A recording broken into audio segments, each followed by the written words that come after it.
What's going on, everybody? Kalipas Tech here, coming back at you with another video. This is camera tips and tricks for the Umidigi Power 5. In this video, I'm going to be showing you some different tips and tricks for this phone to help you get more comfortable taking pictures with it. Now, before we go any further, I do want to remind you to go ahead and hit that subscribe button. It helps out the channel a lot. But with that being said, let's get into the video. So the first thing I'm going to show you is a quick way to get to your camera. This is a really easy thing to do. All you got to do is double tap the power key and it's going to open right up.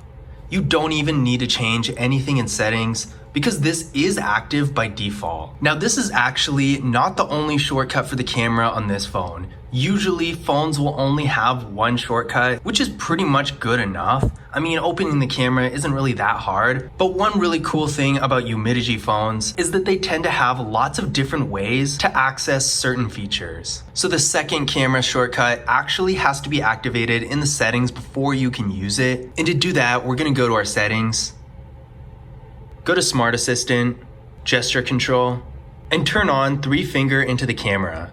With this feature activated, all you need to do to open your camera is put 3 fingers on the screen and swipe up. I personally really like this feature because gestures are really cool and really convenient and typically faster than any type of button shortcut. Now, this last one isn't explicitly a camera shortcut per se, but it is technically something that you can use, and that is the Smart Key. The Smart Key, located right here, is basically a really cool button that you can use for various different shortcuts, and you can program this in the settings. So if we go to our settings, you'll see an entire menu just dedicated to the Smart Key, and you can do all kinds of things with this. As you can see right now, I have a single click set to take a screenshot, which is a really cool thing to do. There are really not very many phones that can do this. And in addition to this, you can also have it open pretty much any app on the phone that you want. So if we go to open application and scroll down, you can see the camera right here. And this is where it gets interesting. As you can see, you can use the Smart Key for pretty much any app you have. So if you have an alternate camera app, like Open Camera or something like that, even Snapchat, just a different camera app that you want to use to capture specific moments. This is really going to be good for something like Snapchat, where you might want to use the app itself to get a picture really fast. So this is something to consider. You can use an alternate camera app with the Smart Key so you can get easy access to that too. The next thing I'm going to show you is how to use the ultra-wide camera. So we're in the camera app right now, as you can see. Now, with most phones that have ultra-wide cameras, it's common to just be able to press this little icon right here to activate the ultra-wide camera, but as you can see, that is not how this phone works. Instead, it's really just as easy. All you gotta do is press this button right here on the left, and this is gonna activate the ultra-wide camera. As you can see, you can get those nice wide-angle photos.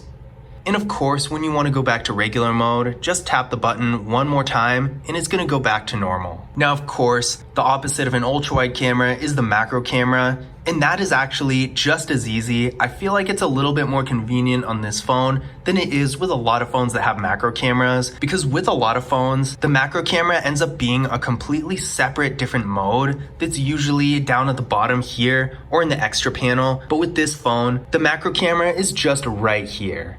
Once you tap on this little flower icon and it's highlighted in blue, that's how you know the macro camera is on, and you'll be able to get those really close-up photos. Now, this is really important. When you want to turn the macro camera off, be sure to tap on the icon again, because otherwise your frame is going to look like this. As you can see, nothing is going to show up on it. So when you're done with macro mode, just be sure to switch it right back off to get back to the regular camera.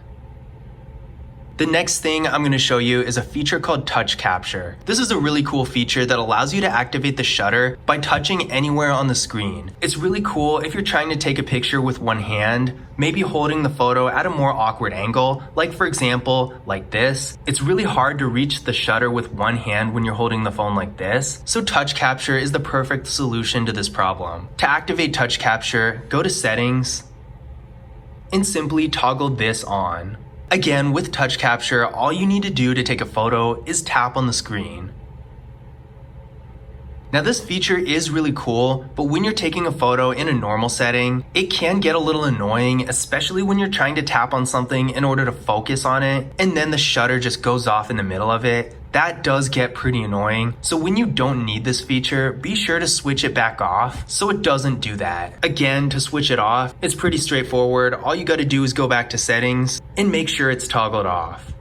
The next thing I'm going to show you is night mode. Night mode is a really cool feature that makes it easier to take pictures in poor lighting. I'm actually pretty impressed that this phone has it because not every phone, even among mid-range and higher end phones, has night mode. So to go to night mode, we're going to go to extra and tap on the night icon.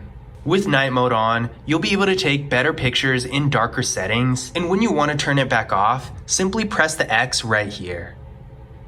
The next thing I'm going to show you is how to turn on the grid. The grid can be really useful when you're trying to center something or line it up, or if you just want a little bit more guidance when you're taking the photo. So to turn on the grid, we're going to go to settings and toggle this on.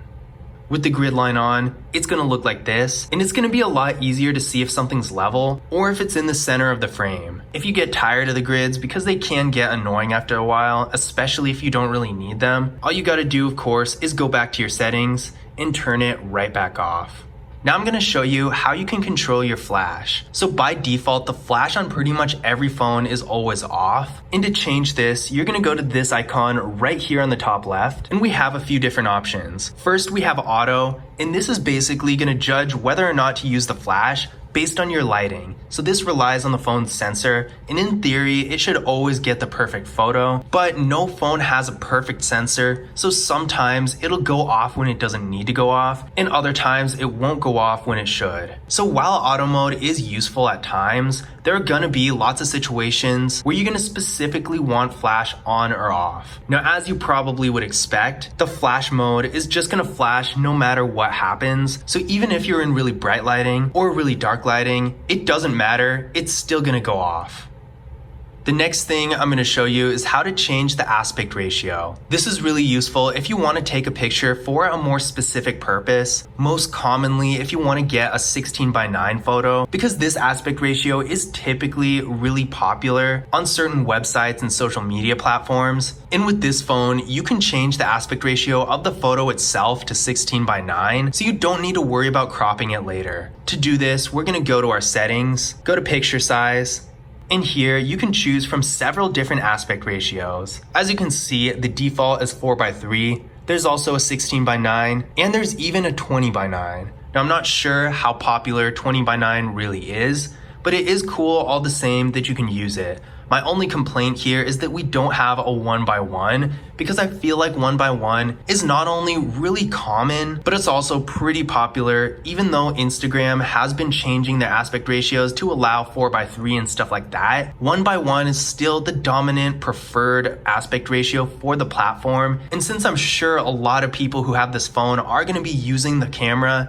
to take photos for Instagram, I do think it would have been really nice if Umidigi included 1:1 in the available aspect ratios for the photos, but unfortunately they didn't. But it is nice that we at least get 16:9, because there are plenty of phones in this price range that don't even have that. Now the last thing I'm going to show you is how to use the timer. The timer can be really useful even on a smartphone. It might not sound like it, but if you want to take a selfie or take a picture of yourself on a tripod completely hands off, something like that, it can be really useful. So to use the timer, you're going to go to settings, go to self timer, and now you can choose between 2 seconds or 10 seconds. Now be sure when you're done with the timer to come back to the settings to turn this off, because otherwise you're going to be stuck with the timer every time you try to take a photo, which can get really annoying. It's not going to turn off by itself. But those were my camera tips and tricks for the Umidigi Power 5. I hope you guys enjoyed the video, and I hope you found this information useful as well.